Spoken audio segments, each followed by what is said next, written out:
Eu sou Marcelo Lopes, eu sou diretor de ensino e pesquisa da Davita, tá? E hoje nós vamos falar de um tema muito relevante e atual, que é o uso de ultrassom. Temos dois convidados brilhantes, né, para falar sobre isso. E a gente vai apresentar já já os nossos convidados. Mas antes eu queria duas informações aqui para vocês. Primeiro que aqui, né, na minha tela, né, se você olhar aqui ao lado, tem um QR Code e a gente deve deixar no chat também esse link, né? Apontando aqui para esse QR Code, você já vai direto para um site onde pode registrar a presença, né? Então, isso é importante para a questão de educação continuada, que existe uma certa cobrança em relação a isso. Então, né, não se esqueça de registrar sua presença aqui nessa sessão, tá? E uma outra coisa que eu gostaria de falar com vocês também é a presença, né, a grande presença da Davita no Congresso Norte-Nordeste, que vai ser realizado nesse mês de junho. Então, entre 25 e 28 de junho, lá em Maceió, né, a Davita vai ter algumas participações que eu queria comentar com vocês. Como na maioria dos grandes congressos nacionais e internacionais, né, a Davita vai ter um stand especial, que durante o congresso vai ter um espaço que é onde a gente tem troca, né, de ideias, troca de experiência. Muitos dos nossos diretores vão estar lá presentes, então a gente espera, obviamente, a visita de vocês, né, tomar um cafezinho, bater um papo, isso é sempre legal.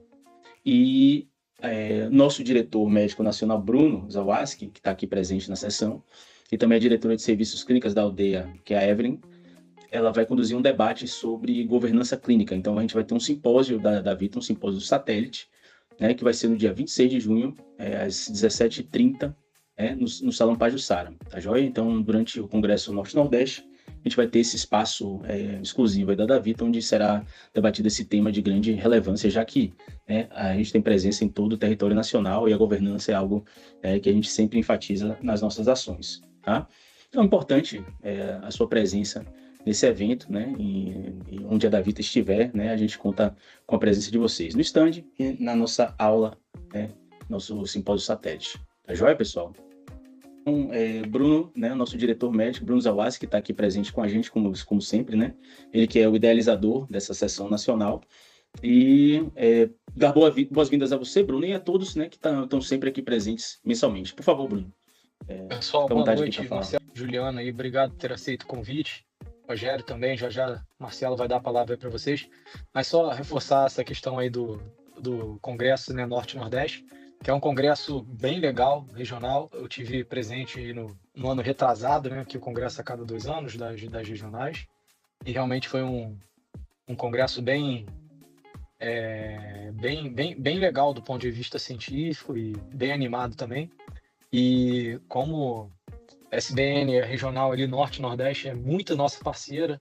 A gente está apoiando aí o congresso e vai estar com um simpósio para poder falar sobre governança clínica, falar a parte dos indicadores, gerenciamento de indicadores. A Evelyn vai falar um pouco também dessa questão da enfermagem. E aí deixar aí reforçar o convite para todo mundo que puder estar lá, estar presente aí no nosso simpósio. Além disso, vão ter diversos outros colegas nefrologistas da Davita participando no congresso, dando aula, né?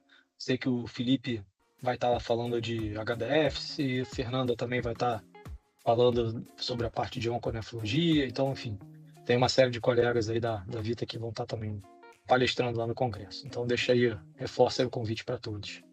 Então, pessoal, dando start aqui na nossa sessão nacional da Vita, né, onde a gente se reúne mensalmente aqui para debater temas relevantes, né, na nossa especialidade, e principalmente para os nossos pacientes, para a nossa atividade prática, né, da Vita, né, que preza, né, pela educação continuada, né, e essa intenção realmente de trazer, né, o que é mais atual e o que é melhor para os nossos pacientes, melhorando assim constantemente a nossa prática clínica. Então, hoje a gente vai falar de um tema que é de grande relevância à prática clínica, que é o uso de ultrassonografia e nefrologia. Então, a gente vai dividir um foco mais clínico, que aí para isso eu vou trazer o Dr. Rogério Passos, ele que é nefrologista e também intensivista, médico intensivista, que é diretor médico dos serviços hospitalares da Davita.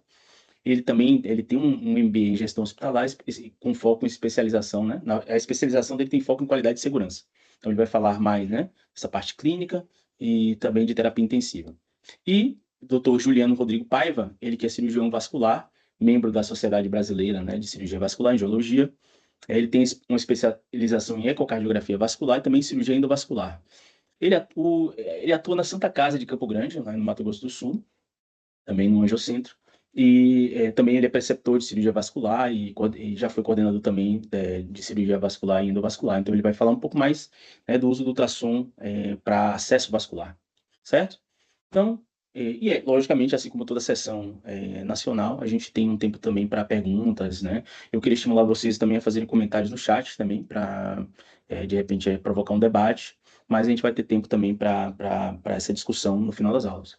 Tá joia? Então, eu gostaria de chamar o Dr. Rogério Passos, ele vai dar um início aqui à nossa sessão, trazendo mais, né, a visão clínica, né, do uso do ultrassom na nefrologia. Rogério, seja bem-vindo à nossa sessão nacional e fique à vontade aí para começar a sua aula. Muito obrigado por você ter aceito o nosso convite. Obrigado, Marcelo. Obrigado, Bruno, Débora, os colegas da Vita. É um grande prazer estar com vocês, trazendo um pouco da minha experiência. Minha trajetória com POCUS é uma trajetória bem antiga, desde 2003, talvez o primeiro ultrassom primeiro catéter guiado por ultrassom do Brasil tenha sido passado por mim quando eu era residente, contando uma história remota. Um dos assistentes da equipe foi até um congresso americano e trouxe um Sonosite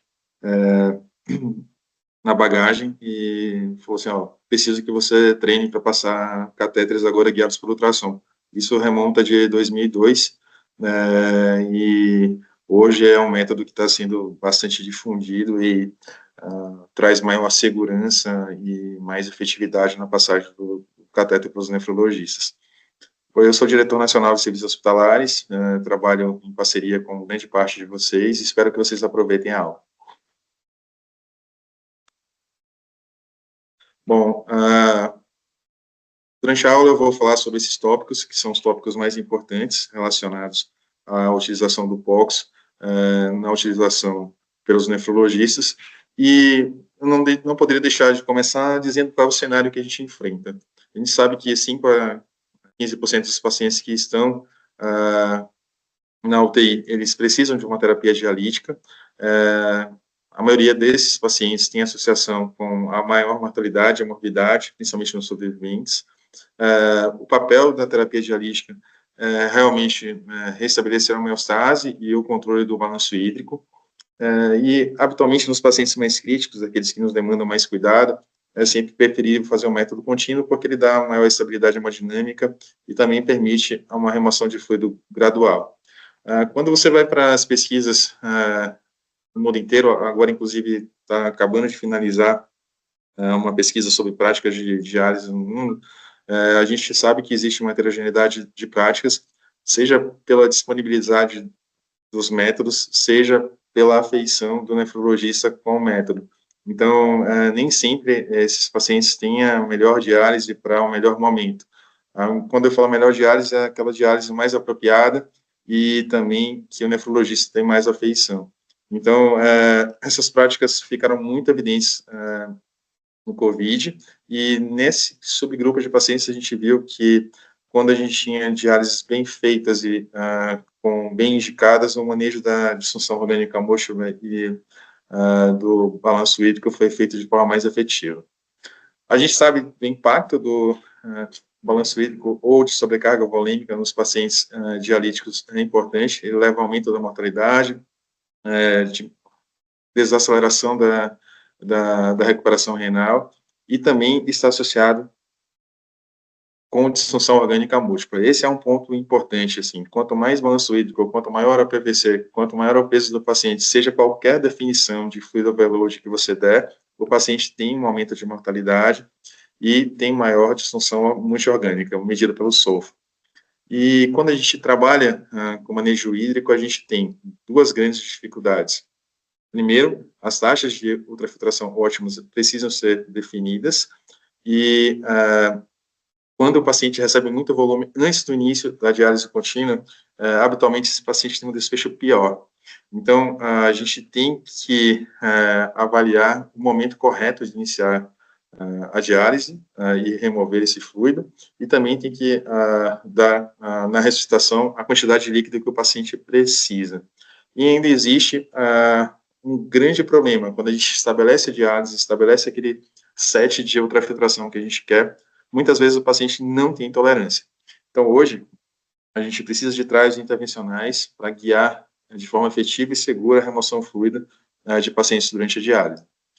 O Murugan trouxe o conceito de Net Ultrafiltration, que é a remoção de fluido por hora, por dia, durante a diálise, ajustada pela superfície corpórea, pelo peso do paciente. Ele reflete a perda extracelular, ele não é o mesmo do conceito do quanto você põe para o paciente remover de fluido, ele tem impactos diferentes, dependendo do estado volêmico do paciente, da tolerabilidade hemodinâmica e da gravidade da doença. Existem diversos estudos que trouxeram esse tema. A taxa de ultrafiltração ideal ainda está por ser recomendada. Às vezes, a net ultrafiltration maior que 1,75 está associada à diminuição de mortalidade, porém, nos pacientes que têm, principalmente nos pacientes com insuficiência cardíaca, mas porém, nos pacientes que têm sepsis, talvez a mortalidade seja maior. Então, a gente sempre fala de uma curva em U, e a net ultrafiltration deve ser individualizada, sempre. E os trajes intervencionais são necessários para definir qual vai ser a estratégia ótima. Bom, e quando você tem um dilema na UTI, a gente sempre procura um resultado. Quando eu era residente, o meu sonho era fazer monitorização hemodinâmica invasiva dos pacientes durante a diálise, passar um sonogans em todos os pacientes e repetir, na minha cabeça, eu deveria fazer um protocolo do Rivers, fazer a otimização de SVO2, VO2, VO2, não permitir que o paciente durante a diálise atingisse o DO2 crítico, ou seja, não aumentaria o lactato e não extrairia mais oxigênio. Então, esse VO2 sempre teria compensado e o lactato sempre otimizado. Obviamente que era um sonho de residente, e depois os grandes trials de otimização perioperatória cirúrgica, eles todos não mostraram evidências suficientes para prevenir mortalidade nem disfunções, e talvez exista um papel do POX para o nefrologista à beira-leito, tanto para refinar a avaliação volêmica, quanto para individualizar a remoção de fluido. E o POX é interessante porque ele leva a dados dinâmicos de congestão venosa, função cardíaca e estado volêmico.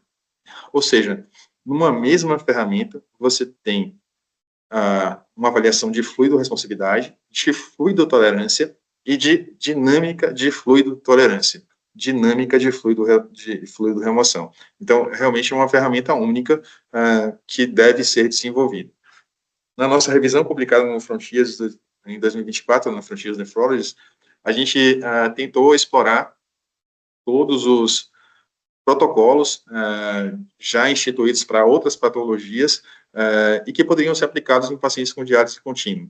Cada um deles tem a sua correlação com a fisiopatologia do acúmulo de líquido ou fisiopatologia da disfunção cardíaca associada ao acúmulo de líquido ou à disfunção orgânica múltipla, e cada um tem vantagens e desvantagens. Essa revisão é bastante interessante, ela foi escrita por pessoas que lidam todos os dias com esse tipo de patologia, e tentou trazer para o nefrologista uma visão dos protocolos ainda existentes. Não existe nenhum protocolo voltado para o paciente em diálise contínua. Então, não foi publicado esse trial ainda, e o que a gente faz é utilizar os protocolos já utilizados para outras patologias e adaptar para o paciente em diálise. O que eu faço à beira-leito? Primeiro, eu sempre faço um ultrassom de pulmão. O ultrassom de pulmão, ele se faz através de um artefato vertical que surge da pleura. Ele já foi validado, principalmente, se faz ultrassom de pulmão em pacientes nefrológicos desde a década de 80. Quem milita na nefrologia na década de 80, final da década de 70, vai lembrar que saíram os primeiros trabalhos de avaliação de linhas B e veia cava em pacientes dialíticos crônicos, tentando correlacionar com peso seco. E, modernamente, o que a gente tem são trabalhos que correlacionam as linhas B com congestão e a redução gradual em tempo real da linha B com a ultrafiltração, mostrando a melhora da congestão. Esses trabalhos compararam com a ausculta e a raio-x de tórax, e elas têm a vantagem de ser rápido, não invasivo, à beira-leito, muito fácil de ser repetido, e existe um guia rápido de quando começar, quando continuar e quando interromper a remoção de fluido. Porém, como toda ferramenta, num paciente crítico, todas as vezes que eu vejo alguém fazendo linha B, num paciente que tem SARA, que tem pneumonia, que tem fibrose pulmonar e que tem contusão pulmonar, eu sempre pergunto, cara, você tem certeza que essa linha B tem associação com congestão ou ele está relacionado a outro tipo de fisiopatologia? Então, essa é a grande viés, ou o grande problema da linha B. Ela não pode determinar a etiologia da doença. Ela vai ver um artefato, e esse artefato deve ser interpretado à luz da fisiopatologia que levou o paciente à insuficiência respiratória. E é por isso que a análise da linha B depende da acurácia do operador, e isso leva um tempo de uma linha de treinamento, e é limitado nas condições que eu já mencionei acima. Além disso, os limites padronizados ainda não são bem estabelecidos, não existe um cutoff para linhas B para guiar terapia, por exemplo, e o que eu posso dizer, honestamente, é que não existe ainda um trial, não existe ainda um grande trial mostrando benefícios de mortalidade utilizando o POX para guiar a volemia. Num trabalho bem interessante que a gente fez, a gente pediu a um nefrologista e um intensivista para dizer quanto o paciente deveria remover, e aí o nefrologista falava, eu quero que perca 3 litros, esse paciente não vai fazer hipotensão. Aí o intensivista, não, perca 4 litros, esse paciente não vai fazer hipotensão. A chance de alguém acertar apenas na presunção clínica ou na experiência clínica, 50%. Então, eu sempre aconselho, quando eu dou aulas, o nefrologista não mais brigar com o intensivista e o intensivista não mais brigar com o nefrologista, porque a chance de vocês acertarem a taxa de ultrafiltração segura para um paciente para ele não fazer instabilidade hemodinâmica é apenas 50%. E eu não posso dizer que o POCUS ele pode aumentar essa acurácia. Esse é o aspecto das linhas B, principalmente aqui, indubitavelmente, esse paciente está extremamente congesto, aqui com derrame pleural. Esse paciente tem linhas A, teoricamente ele estaria, sim, em padrão de congestão. Logo depois da linha B, eu caminho para a via cava. A via cava é muito fácil, a linha de treinamento da via cava é muito simples, é facilmente acessível, ela tem associação com a pressão de átrio direito, ela tem uma fisiopatologia diferente quando o paciente está em ventilação espontânea e está em ventilação positiva. O índice de colapsabilidade, principalmente da via cava superior, que é acessado através do eco transesofágico, sugere fluidoresponsividade, e na veia cava inferior, a área sobre a curva de fluidoresponsividade é bem menor quando comparado com a veia cava superior, mas ainda existe uma moderada utilidade nesses pacientes ventilados. A gente sabe que a estimativa de pressão de átrio direito não é tão boa assim, existe uma grande variação através das categorias. Os pacientes críticos têm uma restribuição de fluido e podem mascarar a sobrecarga. É muito interessante que quando você tem uma via cava pletórica, você não consegue diferenciar se a pressão de átrio direito está maior, está mais grave ou menos grave. E existem problemas técnicos que devem ser sempre avaliados devido a variações na estimativa do diâmetro, diafragmas um pouco mais espessos ou paralisados, ou quando o paciente está com pressão intraabdominal aumentada, e nesses pacientes o comportamento da via cava, de colapso da via cava, ele se altera um pouco.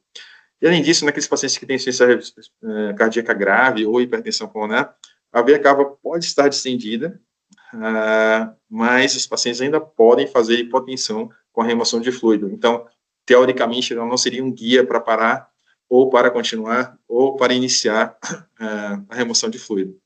Então, este é outro grande conselho. Todas as vezes que eu vejo alguém na UTI falando, a veia cava desse paciente está super distendida, vamos iniciar a remoção de fluido que vai dar certo, ou vamos mudar de diurético porque esse paciente está congesto. Fatalmente, essa análise vai estar equivocada na maioria das vezes. Esse é o aspecto técnico, prático da via cava, e mostrando do lado direito a variação de colapsabilidade. E depois da cava, eu vou para a avaliação de fluido-responsividade. Eu faço a avaliação de fluido-responsividade de forma geral na UTI, olhando o VTI, e o VTI eu sempre alio a elevação dos membros inferiores. ultimamente eu tenho usado bastante a variação de fluxo carotídeo e o delta de pico do fluxo carotídeo. Na semana passada saiu um trabalho de uma série de casos mostrando que não existe uma correlação tão boa com o VTI, mas às vezes para uma resposta prática beira-leito de forma rápida, principalmente nos pacientes que têm uma janela cardíaca ruim, eu tenho substituído o VTI pelo fluxo carotídeo. Outra manobra de fluidoresponsividade importante é a variação da cava, do VTI, de acordo com a fase respiratória, e uma variação de mais do que 12% nos pacientes em ventilação mecânica sugere fluidoresponsividade.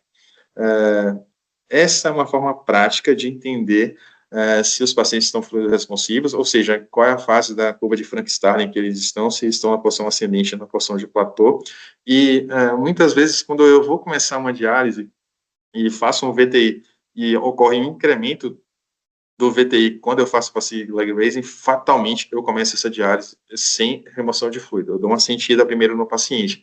E, de forma interessante, eu vou mostrar no fim, um pouquinho mais à frente, tenho notado menos hipotensão quando eu inicio a diálise dessa forma. Existem grandes limitações, principalmente disfunção de VD, aumento de pressão intraabdominal, arritmias cardíacas, pacientes com SARA, cirurgias com tórax aberto. E eu preciso confessar que, apesar desses resultados promissores, esses métodos requerem estudos maiores para a validação da de remoção de fluido. Esse é o aspecto ecocardiográfico da mensuração do VTI e da flutuação de acordo com a fase respiratória. Existem as limitações que eu já falei, e o que eu tenho mais me interessado ultimamente é a avaliação do acoplamento ventrículo arterial. Para quem se lembra do ciclo cardíaco, a elastância arterial é o ponto onde tem 90% da peça sistólica dividida pelo volume sistólico, e ela é cortada pela elastância ventricular. O equilíbrio dessas paralelas, elas fazem com que a quantidade de sangue que foi ofertado para a árvore arterial, ele seja bem acondicionado, ou seja, esteja bem acoplado. De acordo com a elevação dessas paralelas, pode ocorrer um desacoplamento, e aí o paciente vai fazer a hipotensão, porque o continente não está pronto para o contingente. Então, lembrando daqui as aulas do Guyton, no terceiro ano de faculdade, a gente consegue avaliar o acoplamento ventrículo arterial durante a confecção do ecocardiograma no paciente UTI. Isso requer uma curva de aprendizado um pouco maior.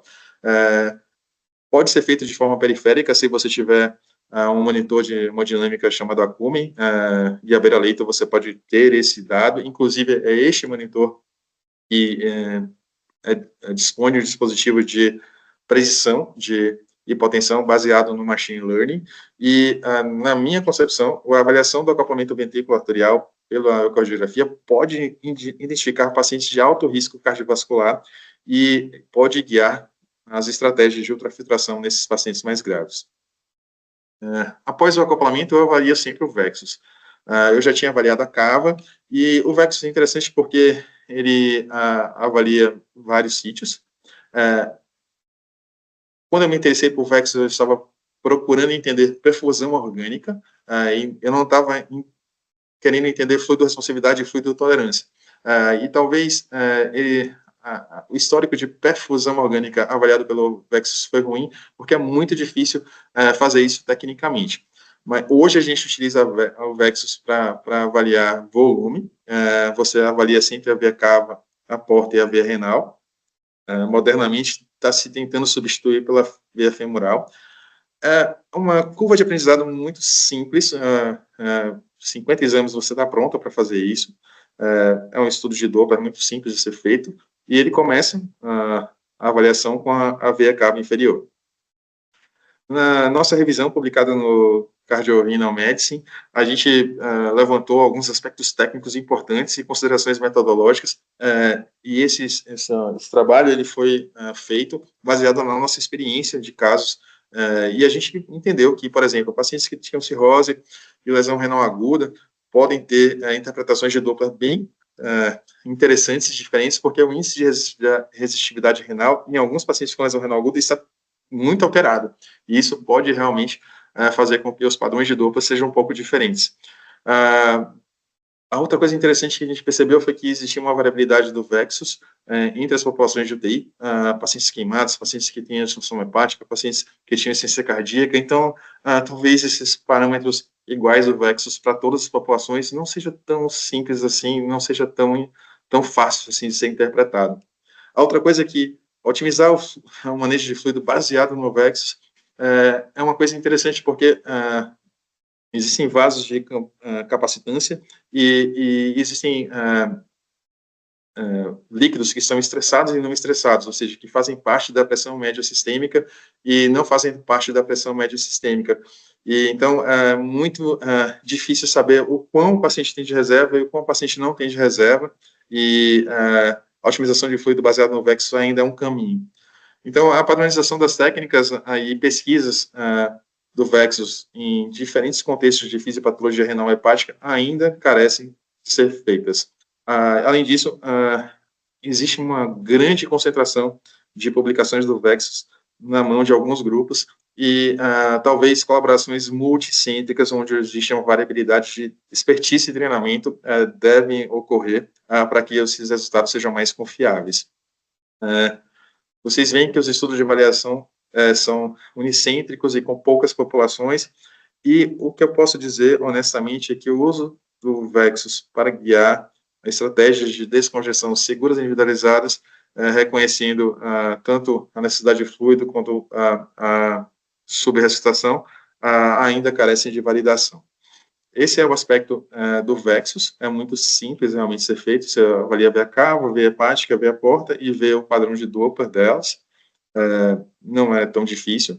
Você pode substituir a veia renal pela veia femoral, inclusive para guiar a ultrafiltração. É interessante porque quando eu faço de uma veia femoral, eu pergunto, pô, cada paciente deve ter um padrão de pulsátil diferente de veia femoral. Quando é hora de parar, eu não sei. Então, o que eu posso dizer para vocês é que a gente tem um dilema clínico, que vai de fluido responsividade a fluido tolerância. A gente tem que considerar que fluido tolerância e sinais de congestão venosa, eles podem ser sinônimos. Os clínicos devem evitar sempre aquele conceito de que fluido responsividade é igual a receber volume. Na verdade, você tem que olhar perfusão, DO2, VO2 e DO2 crítico. E a gente sabe que, talvez, naqueles pacientes que estejam muito vasodilatados e bastante hipovolêmicos, a oferta de fluido deve ser necessária, mas deve ser sempre individualizada, ou seja, você deve estar sempre com o ultrassom na mão. A gente deve sempre evitar a congestão orgânica, realmente a angina renal é um conceito que deve ser trazido, né? E naqueles pacientes com instabilidade hemodinâmica, isso pode ocorrer de forma muito mais precoce do que se acredita. A gente tem que entender que os pacientes críticos são sempre dinâmicos e heterogêneos, e 30 ml por quilo de peso, como diz o Survival Sepsis Campaign, fatalmente não deve ser apropriado para todos. Quem lembra do estudo da malária, que deu albumina, que é Small Volume Resuscitation, em pacientes que eram crianças na África, viram que os pacientes que receberam albumina morreram por mais colapso cardiovascular.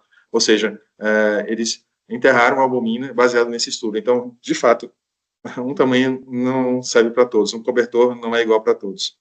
Então, é importante avaliar pacientes que têm pré-congestão, que têm insuficiência cardíaca crônica, esses são os mais difíceis, e eu tenho certeza, quando eu chego na UTI e olho o balanço hídrico, e olho quanto saiu e quanto entrou, eu tenho certeza que aquele ali não é o melhor caminho, e não é a única solução, não é a única resposta que eu vou encontrar quando avalio. Então, eu tenho uma crença que o POX é uma grande ferramenta, uma ferramenta potente, mas também é uma grande arma que pode voltar contra o nefrologista se não for bem utilizada. Então, voltando, eu faço as linhas B, eu faço o VTI, que é de forma importante.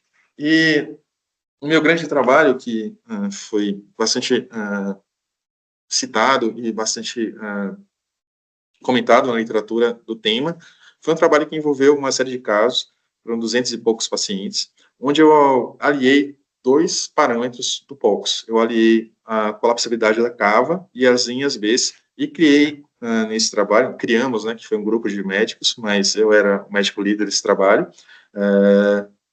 criamos 4 grupos, ou descrevemos 4 perfis de pacientes.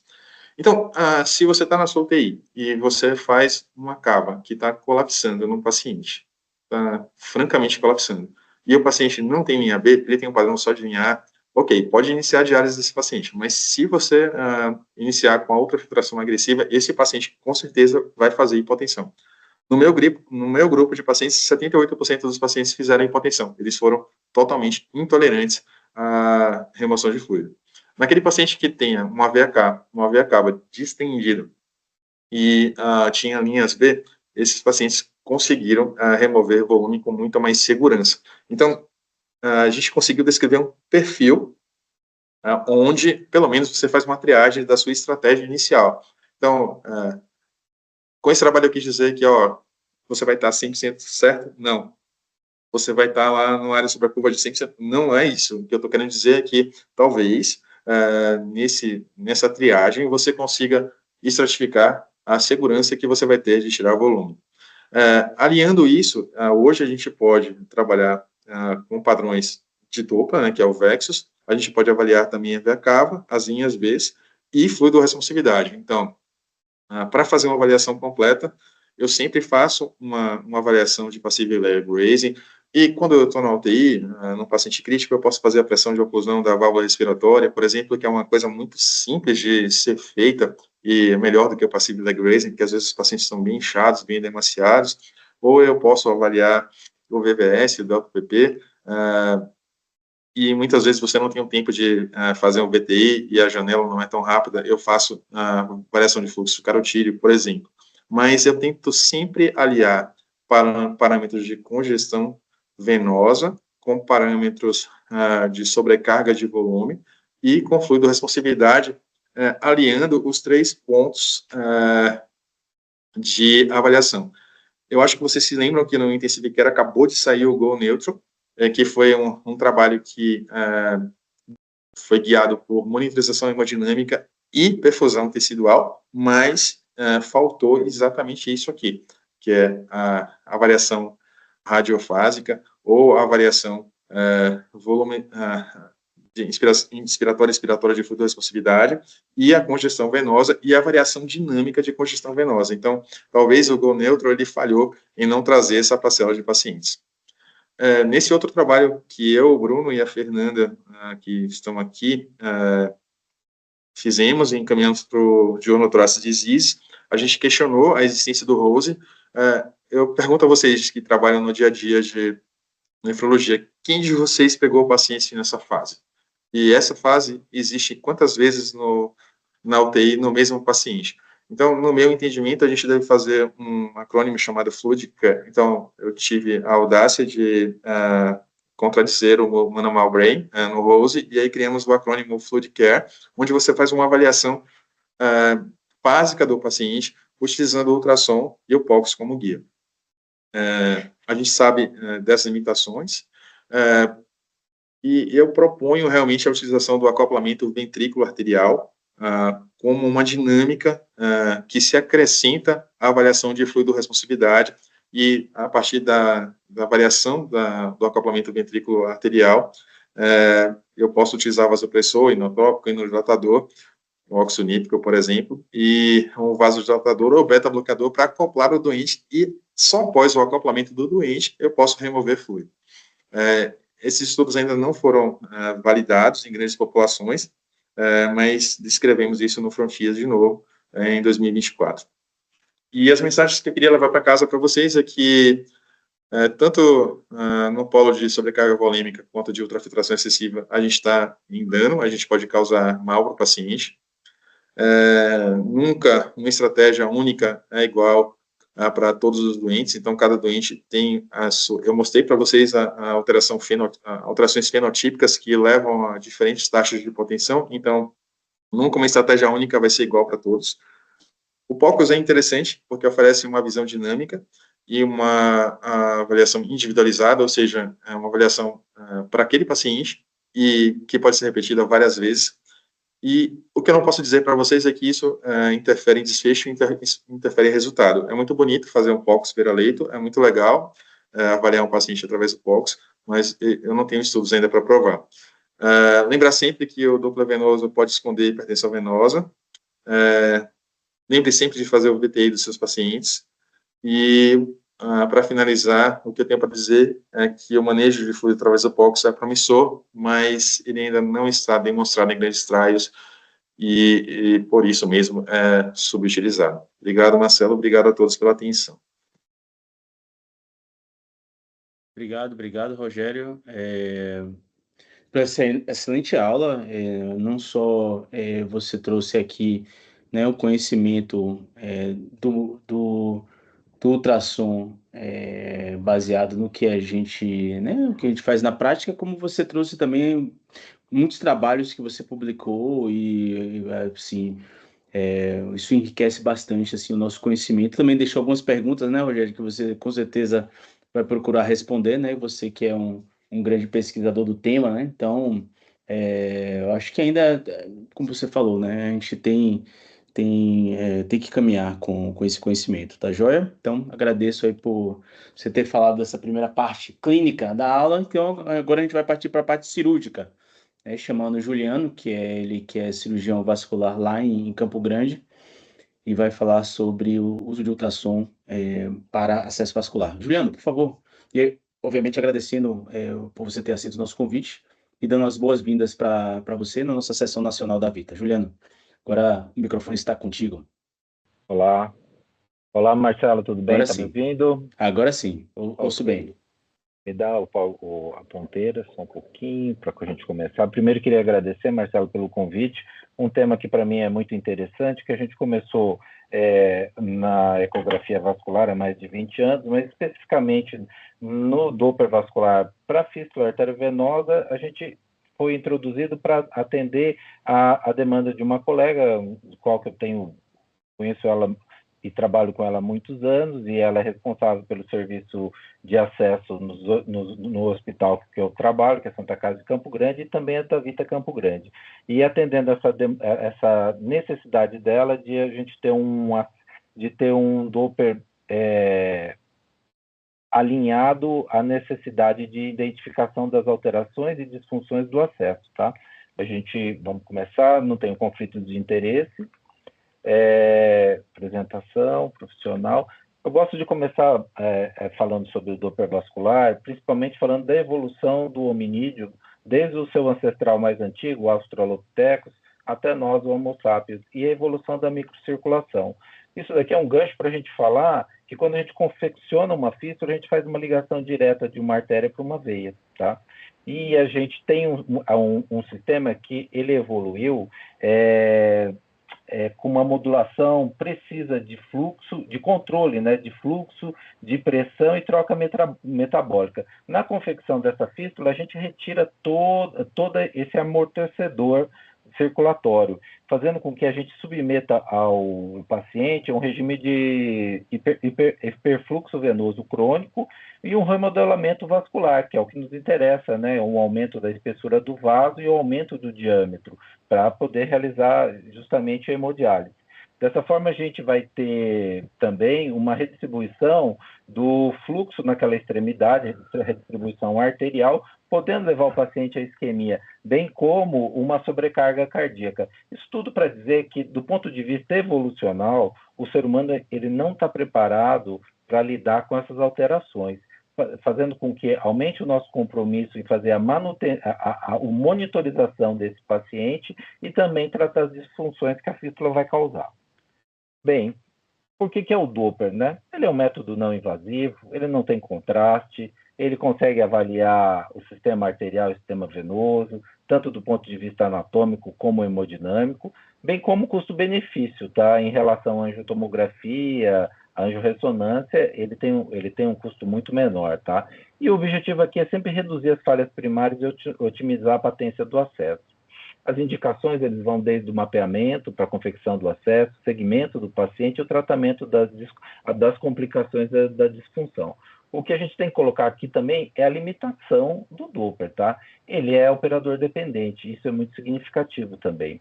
Bem como ele tem uma dificuldade em avaliar o sistema venoso central. E lembrando que as fístulas disfuncionais, 1/4 delas são decorrentes da estenose ou oclusão da veia subclávica. Seguindo os guidelines internacionais, nós vamos seguir o guideline aqui da Sociedade Brasileira de Angiologia e Cirurgia Vascular, o guideline moderno 2023 e o CADOC 2029. O que eles falam? Nós precisamos de um dopper para confecção de todo o acesso? Não, nós não precisamos. A avaliação do paciente ele começa com o exame físico.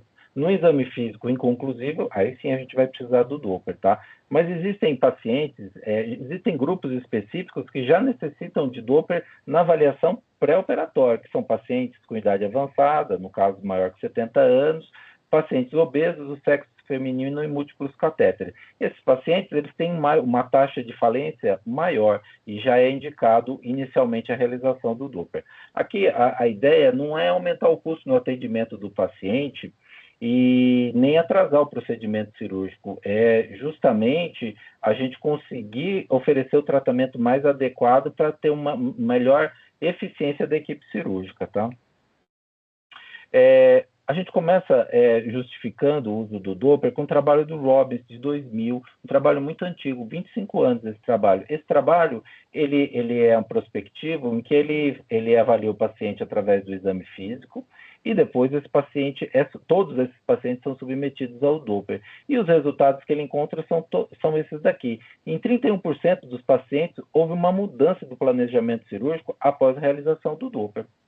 15% dos pacientes foram considerados inadequados para confecção com conduto autólogo, que só foi encontrado após também a realização do Doppler vascular. E 11% dos sítios que eram considerados adequados pelo exame físico, ele foi descartado pelo Doppler vascular. É um estudo que foi utilizado para incorporação do Doppler vascular nas diretrizes do CADOC 2006 e posteriormente em 2019, tá? Ele padroniza essa avaliação pré-operatória e ele deixa para nós dois parâmetros importantes que nós usamos até hoje, o diâmetro da artéria radial e o diâmetro do sistema venoso. Tá? A artéria radial, para confecção e melhor resultado, maior ou igual a 2 milímetros. Sistema venoso, os diâmetros maiores ou iguais a 2,5 milímetros. Para implantação de prótese, o sistema venoso profundo maior, com diâmetro maior ou igual a 4 milímetros. E o objetivo é sempre esse, aumentar a eficiência da equipe cirúrgica. É um trabalho de 25 anos, muito atual. Um outro trabalho que a gente gosta muito de falar é esse trabalho do Zamboni, que é um trabalho que ele é uma revisão narrativa, mas ele consegue sintetizar os vários parâmetros que a gente encontra nos guidelines internacionais, bem como nas referências originais. Ele tem um texto que é muito objetivo, ele é técnico e também mostra de uma forma aplicável a utilização desses parâmetros. Eu acho que para quem faz o Doppler vascular com o mesmo compromisso de quem faz a confecção do acesso, é uma leitura obrigatória, bem como os trabalhos originais que a gente coloca aqui embaixo. Um trabalho que vale a pena a gente conversar também é o trabalho de Lopes, 2020. É um trabalho feito por uma equipe de cirurgiões vasculares brasileiros, em que ele é um prospectivo randomizado, em que ele abre dois braços. Um braço que ele faz a confecção do acesso só através do exame físico, um exame físico adequado, e o outro através da realização do Doppler.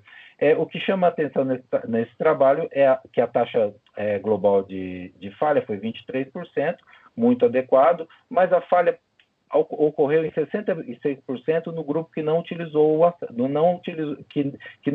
ultrassom vascular, mostrando a importância dele na confecção de uma fístula, mesmo em pacientes que têm exame físico adequado, tá? E como os fatores de riscos mais associados à falha está a obesidade e acesso central prévio. Os critérios de maturação. Quando a gente fala sobre critérios de maturação, não existe uma unanimidade sobre critérios, são vários, tá? A gente vai assumir aqui o CADOC 2006, porque ele dá um volume ele posiciona a gente com um volume de fluxo maior ou igual a 600 ml, um diâmetro do vaso maior ou igual a 6 milímetros e um comprimento de punção de pelo menos 6 centímetros. A profundidade da veia tem que estar menor ou igual a 6 milímetros e o tempo de maturação de 4 a 6 semanas. Isso é uma expectativa, pode chegar até 12 no caso de um paciente idoso, que tem um tempo de maturação maior, tá? Mas já no CADOC 2019, ele incorpora aqui o teste funcional, que é muito importante, fístula ela tem que oferecer o quê? Diálise. Então, a gente tem que ter um acesso que ele é funcionável e ele pode oferecer diálise por 4 semanas consecutivas. E já para avaliar a maturação, é posicionado que um examinador experiente, ele consegue determinar se essa fístula já está em condições de ser funcionada ou não. Outros critérios, como volume de fluxo, diâmetro, profundidade e tempo de maturação, se tornam mais secundários já no CADOC 2019.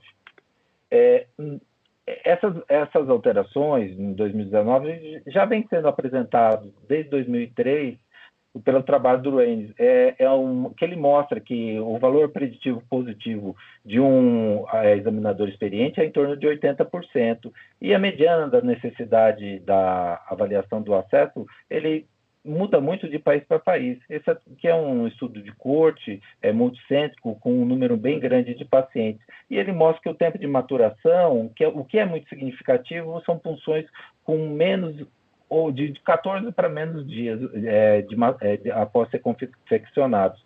E o risco relativo de falha é 2 vezes maior do que os vasos que não são confeccionados. Os principais preditores de risco aqui são acesso prévio e pacientes mulheres. Na avaliação do paciente, na avaliação do paciente que já tem acesso, tanto o CADOC como o Guideline da Sociedade Brasileira, que estão em concordância, eles determinam que a melhor avaliação é através do exame físico do paciente, tá? E para o segmento do acesso, bem como monitorização de parâmetros hemodinâmicos, pressão venosa, pressão arterial, o KTV do paciente, havendo se há ou não dificuldade de punção desse acesso, bem como se há formação de hematoma, tá? O Doppler, ele é utilizado de uma forma complementar. Como é que a gente realiza esse exame? Esse exame é realizado primeiro no paciente numa sala com conforto térmico, tá? Posição sentada, preferencialmente supina, e paciente é realizado uma avaliação do sistema venoso superficial para fazer a medida, a princípio, da veia cefálica, da veia basílica e cubital mediana, sem compressão. Depois a gente faz o garroteamento, espera de 1 a 2 minutos e fazemos de novo essa avaliação num corte transverso, tá? Assim a gente consegue avaliar a capacidade de distensibilidade da veia. A gente avalia também profundidade e o trajeto. Tem que ser avaliado todo segmento do sistema venoso profundo, tá? E a continuidade da veia basílica para a veia axilar e da subclave e da veia cefálica para a veia subclave. No exame arterial, o exame arterial ele é um exame padrão para avaliar o sistema arterial, avaliando desde a artéria subclave, a axilar, braquial, radiais e unares. O que tem de maior diferença é o diâmetro da artéria radial, tá? Que tem que ser maior ou igual a 2 milímetros, mas o exame ele não tem a função de ser régua, o diâmetro é um parâmetro. Quando esses diâmetros são menores que 2 milímetros, a gente realiza a manobra de hiperemia reativa para ver qual que é o remodelamento desse vaso em condições de diâmetro dos diâmetros que não são mais adequados. É muito importante a gente definir as variações anatômicas, tá? A presença da artéria radial, da artéria braquial acessória é muito frequente, e bifurcações altas que também modificam o planejamento cirúrgico. Na maturação, a gente avalia basicamente o diâmetro do vaso, principalmente o volume de fluxo da fístula, que é um parâmetro muito importante, e se tem extensão suficiente para realizar as punções e a profundidade do acesso. Como é que a gente avalia o volume de fluxo desse paciente? Primeiro, o volume de fluxo é a quantidade de sangue que circula pela fístula a cada minuto, partindo de uma artéria aferente. Ela é muito importante que, para nós, ela determina a maturação e a funcionalidade para a hemodiálise. Ela previne também complicações vasculares e cardíacas. Aqui é a expressão matemática para a realização da medição do volume de fluxo, tá? Que é a área, π vezes raio ao quadrado, vezes a velocidade média multiplicada por 60. O software do ultrassom, ele fornece esse cálculo, mas a gente precisa estar sempre checando se o que ele está fornecendo realmente está batendo com o que a gente encontra, tá? Então, a gente precisa saber fazer essa conta também.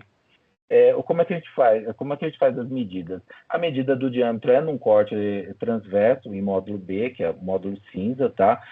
Já para medir a velocidade média, a gente usa o Doppler pulsado, um volume amostra que tem que ser maior que 50, eu uso em torno de 75%, no corte longitudinal com ângulo de insolação de 60 graus. Aí a gente tem a obtenção da velocidade média, tá? E o 60 é a quantidade de segundos no minuto para a gente ter o dado exato. Aonde que a gente mede volume de fluxo? Normalmente a gente mede de 2 a 4 centímetros da anastomose, porque é um parâmetro anatômico fixo, tá?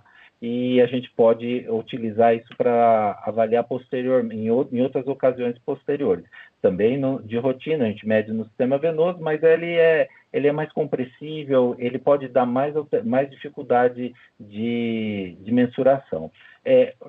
Normalmente é a artéria braquial ou a artéria femoral, tá? Só nas fístulas femorais que a gente utiliza a artéria femoral, no caso femoral superficial. Os passos técnicos, o diâmetro a gente sempre vai medir em corte transverso no módulo B. A velocidade média é uma média da velocidade de pico sistólico e velocidade diastólica final, tá? Num corte longitudinal, num Doppler pulsado, num ângulo de insolação de 60 graus. O volume amostra sempre tem que ser maior que 50.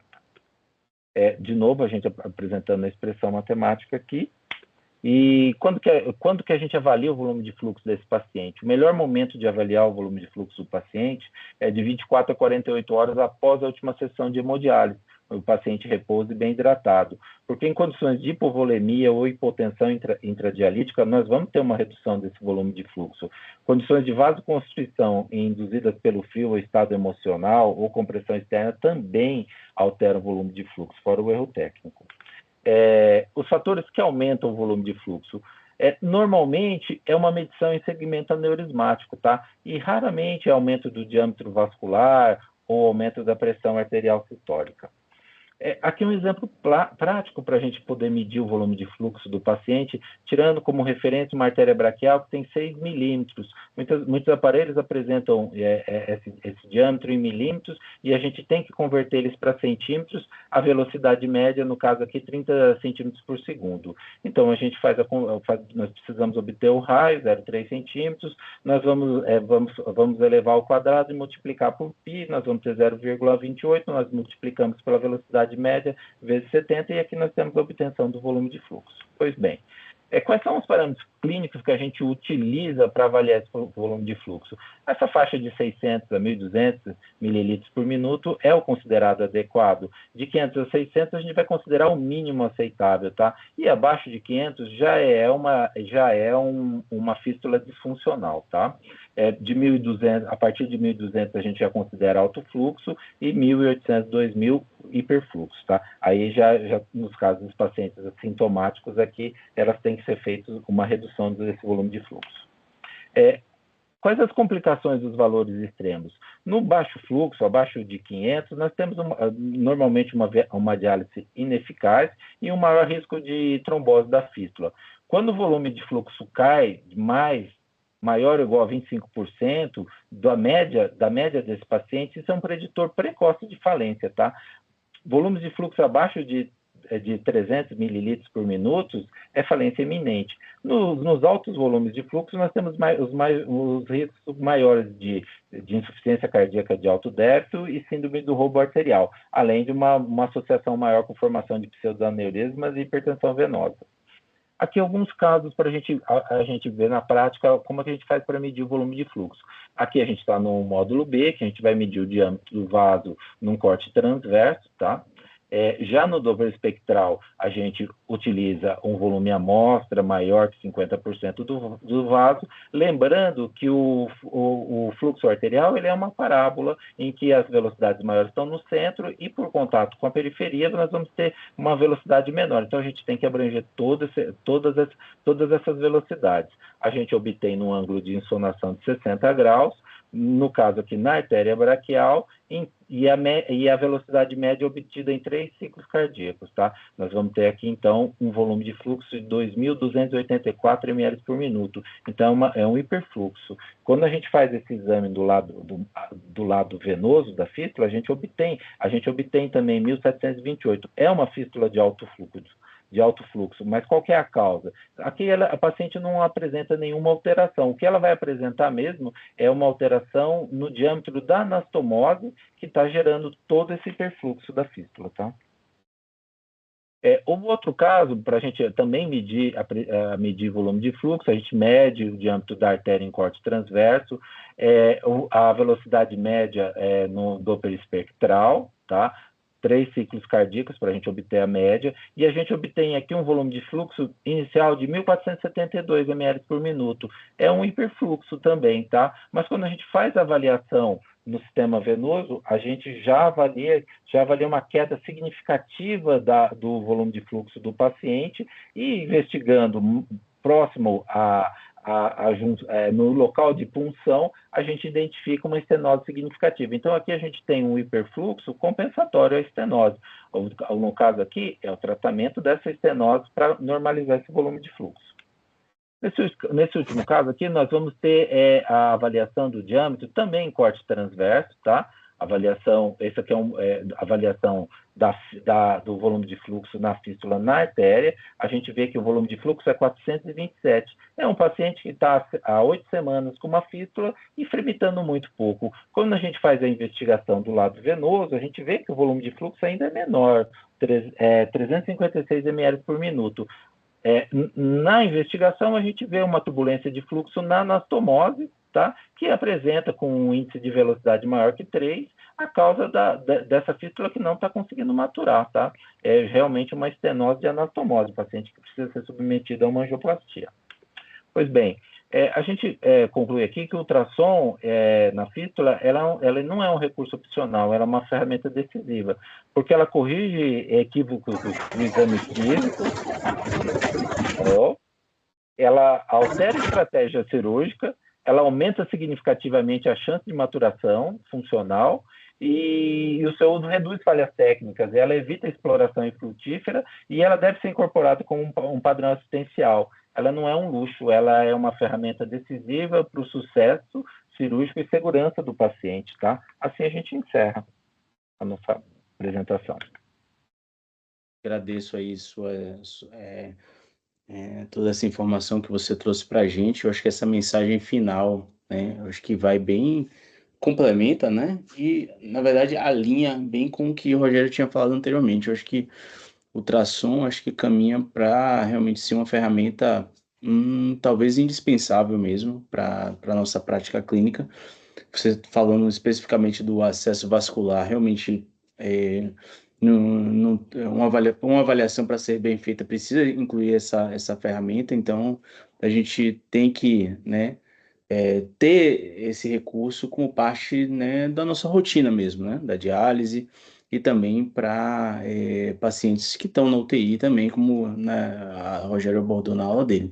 Então, acho que com duas aulas que foram bem complementares e que, né, nos enriqueceram aqui nessa noite de segunda-feira. Muito obrigado, Juliano.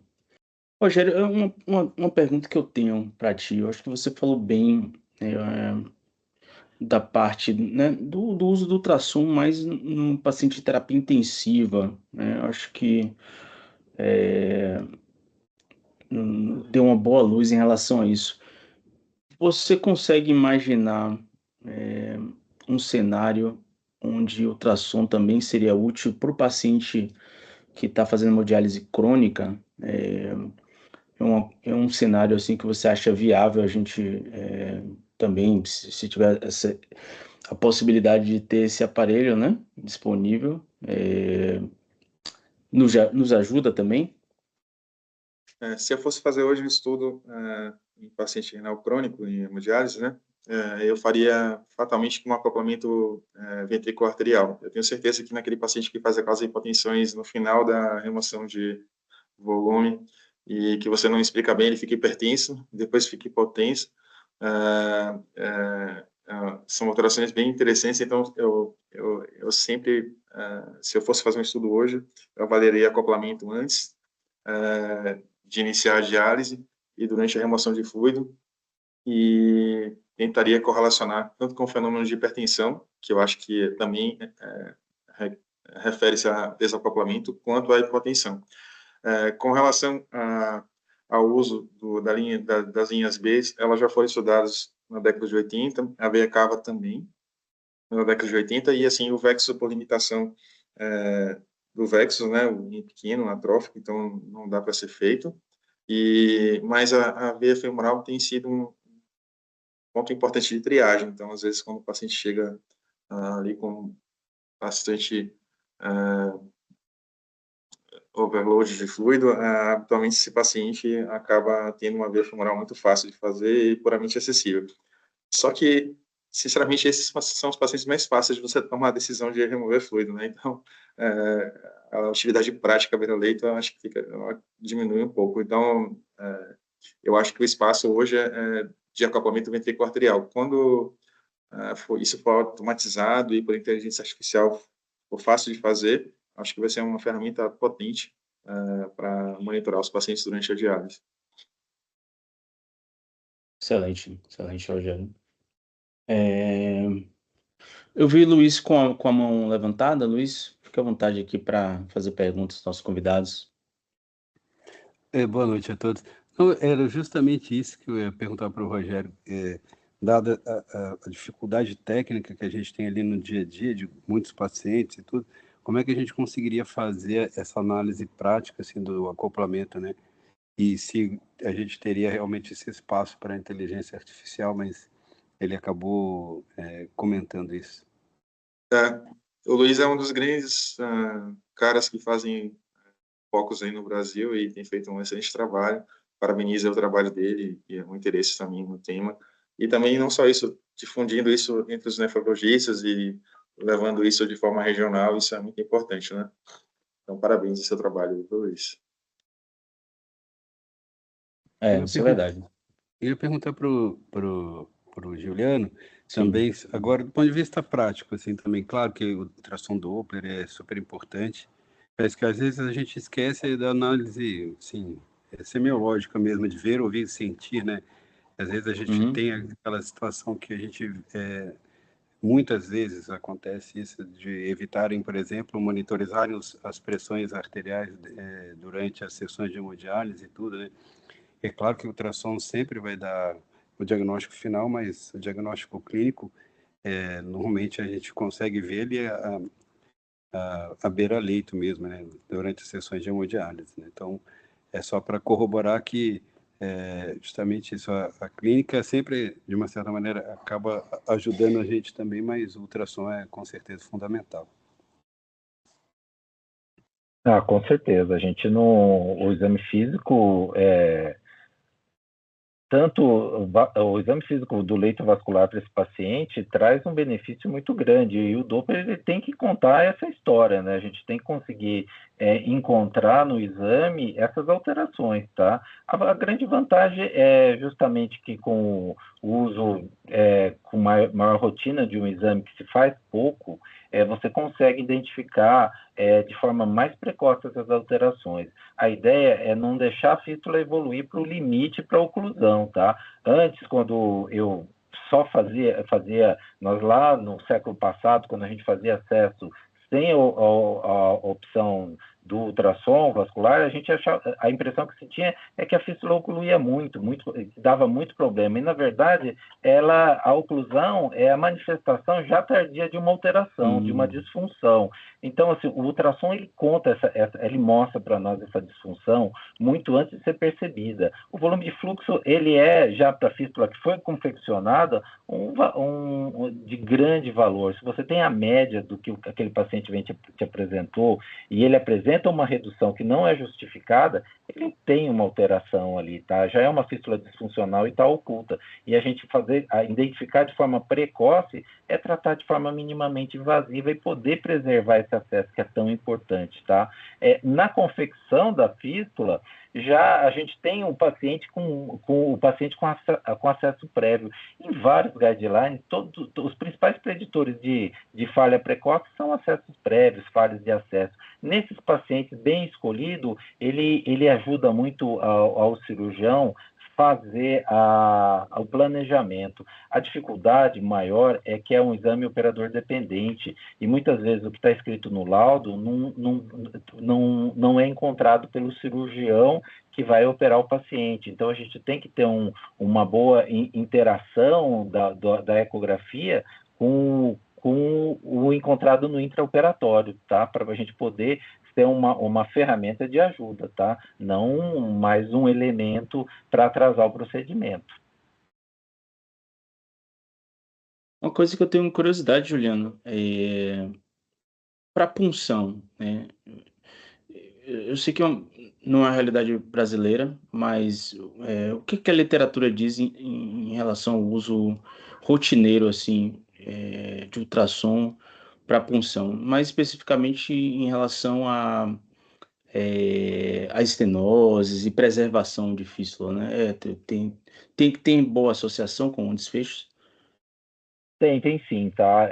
A punção por visão direta, ela faz principalmente que você puncione aquele segmento que já foi pré-determinado, tá? Você faz uma punção em que você acompanha o posicionamento da agulha e você diminui as complicações, porque a maior complicação que a gente tem com punção é a formação de hematoma, tá? Então, quer dizer, diminui bastante, a gente consegue reduzir, aumentar a vida útil dessa fístula se a gente consegue utilizar de forma rotineira essa punção guiada por ultrassom. A Alissa me convidou e organizou um curso lá na Dalida Campo Grande, em que a gente fez um treinamento na equipe de enfermagem, que realmente é quem faz a maior parte das punções, treinando eles para fazer uma punção ecoguiada, que tecnicamente é bem simples, desde que você siga uma rotina de aprendizado e uma evolução, tá? Uma evolução de uma curva de aprendizado baixa. Com 15 punções você passa a dominar bastante essa técnica de punção ecoguiada e favorece muito o paciente, tá? Então aqui já começou um trabalho em treinar principalmente a equipe que vai funcionar esses acessos, tá? Para saber exatamente o paciente que ele tem que funcionar e principalmente onde ele não deve funcionar de forma nenhuma. Excelente. Inclusive a doutora Alissa deixou até o comentário aqui, falando, né, da atuação que vocês têm em conjunto para justamente fazer diagnóstico exato e tratamento precoce da falha dos acessos. Então, Alissa, muito obrigado aí pela presença. Queria muito agradecer a presença de todos vocês aqui. A gente teve casa cheia hoje, com mais de 100 pessoas aqui presentes, numa segunda-feira à noite. Acho que é um tema muito interessante, né, com 2 convidados, né, que são experts na área. Então, gostaria novamente de agradecer vocês, Rogério, Juliano, pela presença, né, por ter aceitado nosso convite, ter nos enriquecido com toda essa informação que vocês passaram aí pra gente. A joia? Fica aqui muito obrigado. Para vocês também, pessoal aí da nossa vila, agradecer também a presença de vocês aqui. E até o mês que vem, onde a gente deve falar sobre inteligência artificial na nefrologia. Tá joia? Forte abraço e até a próxima.